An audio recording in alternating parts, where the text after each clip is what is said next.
ಬಬಲಾದಿಯ ಭಗವಂತನೇ ಜ್ಯೋತಿಯು ನೀನೇ ಜಗ ಕೀರ್ತಿಯು ನೀನೇ ಸದಾಶಿವಮೂರ್ತ್ಯ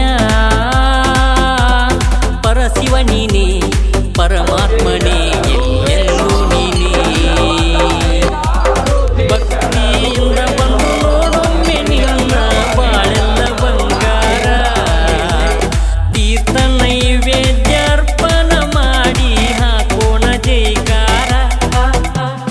ಬಬಲಾದಿಯ